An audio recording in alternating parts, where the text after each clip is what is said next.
For Minister of Health, Dr. Osagi Ehanire meets members of the Guild of Medical Directors and the Association of Private Medical Practitioners in Abuja.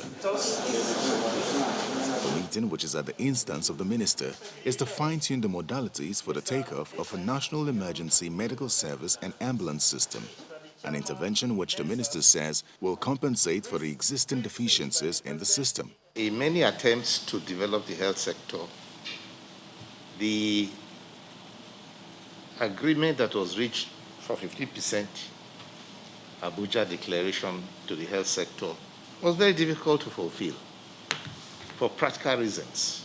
And if you ask, they tell you Nigeria has deficits everywhere. We are the country, we have made a lot of money from oil, but we have deficits, infrastructure deficits everywhere. There is not one factory or industry that's set up here that's working today, whether it's the steel mill, the refinery. We just have not been able to get anything going in this country. And therefore, there's a lot to catch up. When fully implemented, this life-saving intervention will provide ambulance, first aid and referral services to patients who call in during emergencies. But this will not happen without a cost. Some of the complaints we have here now is that there are patients with acute respiratory distress, probably from COVID. They go to a hospital, they are told, no, that's not the one. They go to about 3 or 4. At the end of the day, the people will not survive. They don't get help anywhere. But with medical emergency system, the ambulance will know exactly where to take you to. And then, in order to be able to succeed, we need the private sector. We need ambulances and we need urgent care centers. As you heard us say, over 70% of Nigerians seek healthcare in the private sector. So we are the drivers. So our members will be informed.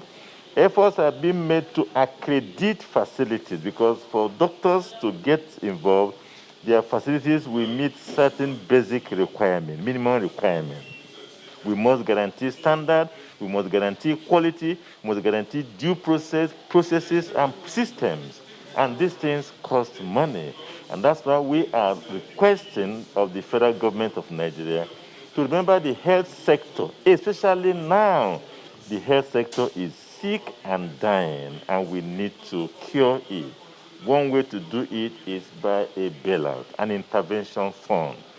Nigeria operates an overstretched public healthcare system with over 70% of patients seeking medical care in private hospitals, which is why this collaboration with the private sector is key if this initiative of government is to see the light of day.